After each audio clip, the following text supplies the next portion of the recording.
All right, Jason Rona, back here at the Indoor National Series here at Beach RC. We got Ryan Cavalieri.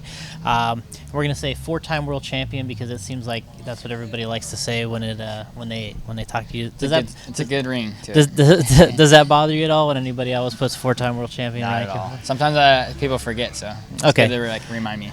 Well, it's good. You're here this weekend. You've ran a bunch of these races in the past, but you're here this weekend at the final. Talk to us about the facility here at Beach RC. What your feelings have been like driving on the track, and are you enjoying Myrtle Beach? Yeah, so far Beach RC, the first time, overall experience has been really good. The track's obviously changing throughout the week, so we're just kind of staying on top of it. But the grip's coming up through the roof, so. We're looking really good so far after 2 rounds, going into the third, and mains should be pretty solid too. The grip seems like it just keeps coming up. So, we ran a couple races already through the series. I mean, you haven't been able to run enough probably to qualify to maybe win the overall. I mean, last year you did. We had a great race over at Speed. What are some of the things that you notice about running, at some of these series events versus doing a one-shot national championship where you got it that weekend or you don't? In this, you got to kind of jump around different tracks. What's your feeling because you've ran them all now? Yeah, I feel like the series definitely gives you it gives you a good benefit, as in you get the experience just racing with all the top level guys. You get to do a seeding round and get into the qualifying with the guys that you probably should be with, and the racing is, I would say, pretty competitive overall. I was able to do one at Hobby Action. I kind of missed the round that I could have went to in Tacoma. I was doing some on-road testing for Reedy Race, and then obviously coming to the finals, which is 2 rounds. But still, I think it's good overall to be here and kind of support our sponsors and just kind of finish out the year. Yeah, I mean, this whole year, I mean, it's, we've ran just about everything. I mean, you're another guy, we were just talking to Ty, another guy that runs just about every class there is. We just got back from the Worlds, and you got a 5th place out there, which, you've been through the years. I mean, you've been running those Worlds races, and since we're still so close to the Worlds, tell us about that experience of being in Australia and what that was like. And you kind of started off a little rough, and in the end you got your stuff together and you ran a great main. Yeah, I mean, Australia was really a wonderful place to be. Good place to host the Worlds. There was a lot of things to do. Everyone was super nice and friendly. The race, we put a lot of effort in going into it, and just didn't pan out how it, I figured it was going to be at the beginning, and just kind of had a little bit of a struggle through really practice, and then even going into some of the rounds of qualifying, and I kind of turned it around second day. Found some pace, and then kind of like you go backwards a little bit, you go forward. So there was a lot of just, stress going on the whole week. And then finally, I think once I got into the semi-practice, I was able to really put my head down, run with some of the guys that I wasn't able to run with at the beginning, and just kind of, found a groove and really, had a good semi, and then had a good start in the main. And overall it was, I would say it was a good outcome from how it started. So overall, it wasn't what I would like, but it was a good result at the end just to finish. One of the things we talked about with Brent and Joe earlier is a little bit more common here lately is we've, one thing we kind of had to do in Australia was we did the Airbnb where you stay somewhere and kind of as a group. And what was that experience like, kind of staying with the group there? And you guys had basically a whole house. Yeah. And you got to stay with everyone. You had Ronnie and Spencer and Brent and Richard, and you had the whole crew in there. What was that experience like, kind of being with everybody from start to finish? I mean, you definitely could see, like, by the end, you could see who you would want to live with afterwards. For sure, you could pick out the people you didn't want to. But, it was a good experience. I mean, we all kind of, took turns cooking either in the morning, dinner. I mean, it was like, a big family, really. Everyone was, kind of contributing a little bit each day. And I think overall it was a good experience. Better than, I would say, staying in a hotel, especially for how many days we were there. But I would say it was the best way to do it. I heard Ronnie Rivkin was doing a lot of laundry at the event. He was kind of helping everybody out with their laundry. Tell us, he gets going a little early, right? Yeah, he's a 4:30, 5 o'clock, riser, it seems like. Yeah, you didn't really need to set an alarm in the morning. The dryer was going either with a pair of shoes or something loud. How about that? Yep. So, yeah, you always knew when Ronnie was he was either making a mess in the kitchen or he was running the washer and dryer. So, going back, we'll talk about the electric program a little bit because we're here running some electric. Probably your class's specialty, not that any of them is a struggle, that's for sure. But, two-wheel buggy, four-wheel buggy, that's kind of your thing. You're running those classes this weekend. Roar National Champion this year in four-wheel drive and, short course truck. So you had some great finishes. But what's the year been like in the 10-scale classes? We're finishing here. What's the cars working like at this point, and where are you at with the associated stuff and how it's been handling for you? Yeah, I would say overall it's been a pretty solid year for 10 scale. Just kind of started off the year always at CRC, and got a win there, and then just you go on to the Reedy Race and the Desert Classic. So I mean, yeah, we get to nationals, got a title in short course and four wheel.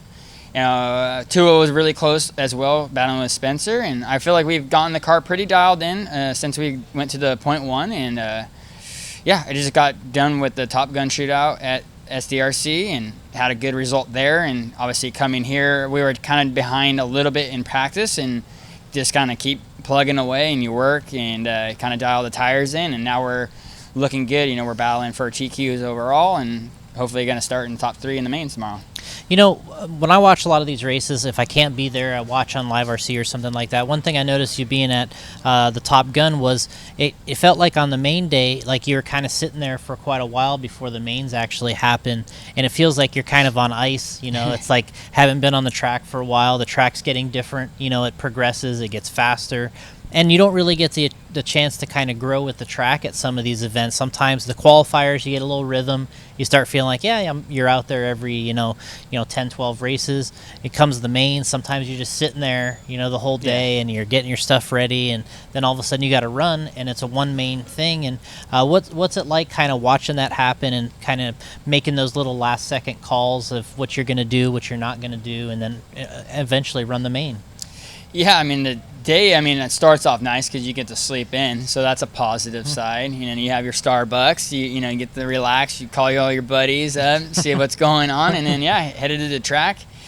Yeah, I just pretty much just got to stay on top of, watching really the guys before you, just to see how the track's kind of changing. Obviously, the grip's going to be coming up, the track got drier.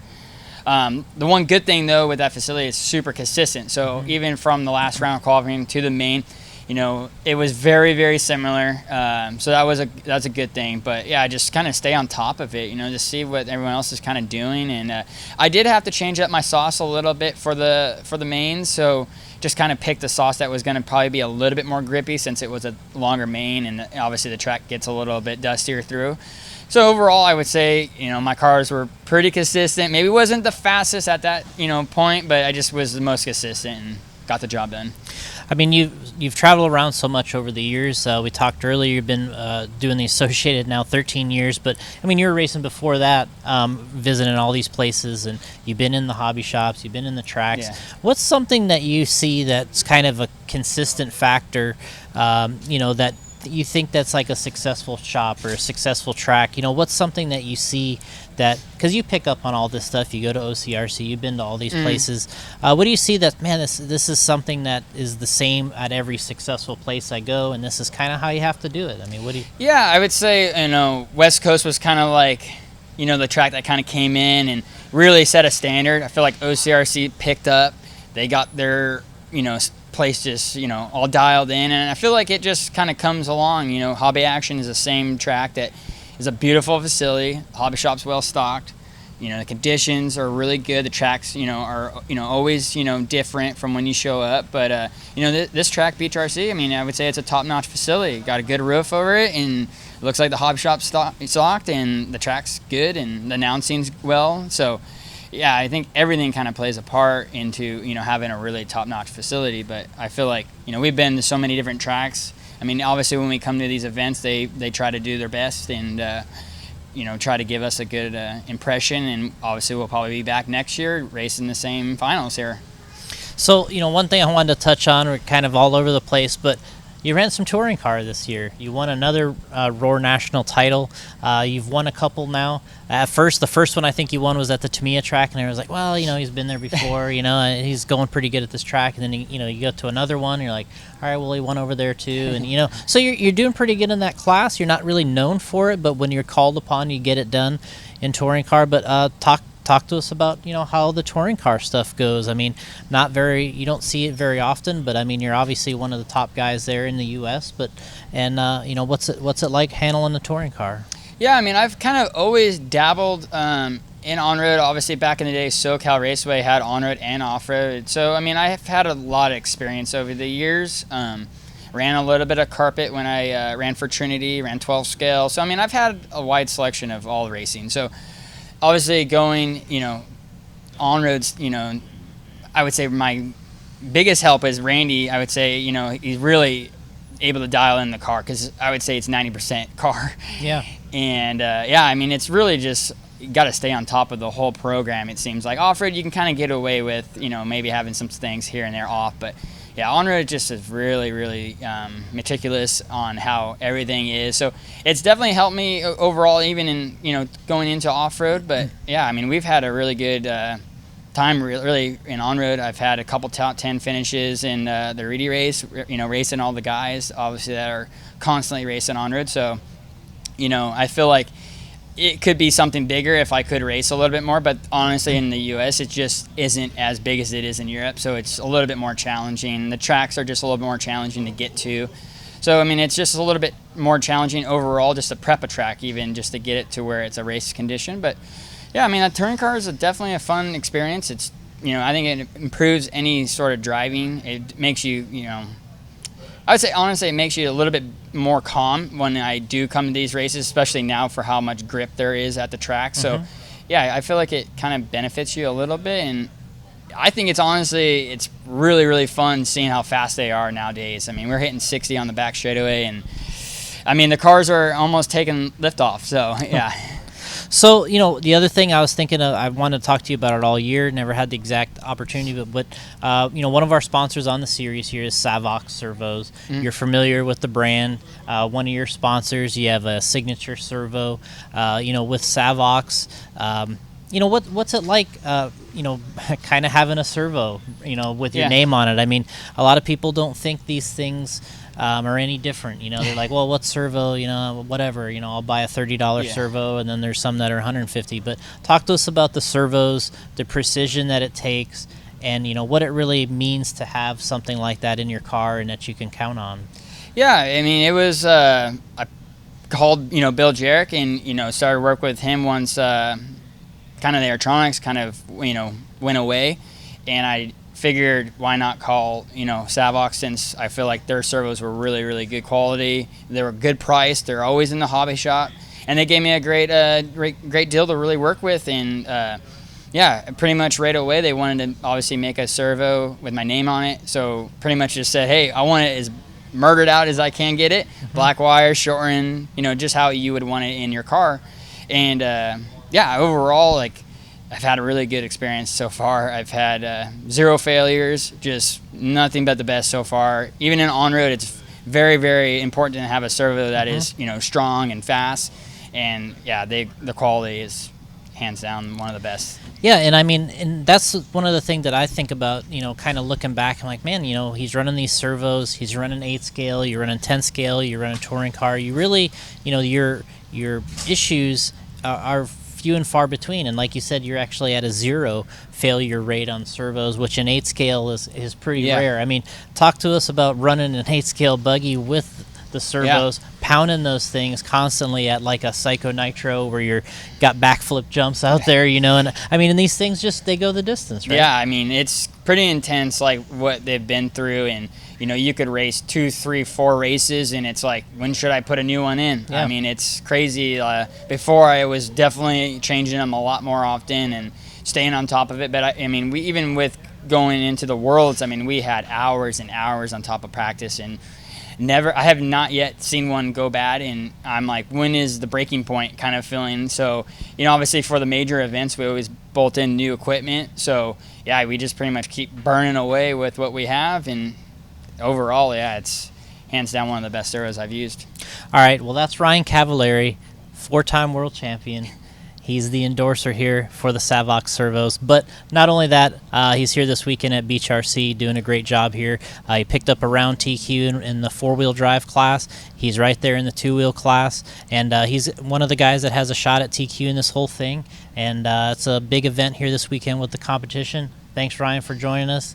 And good luck out there. Yeah, thank you.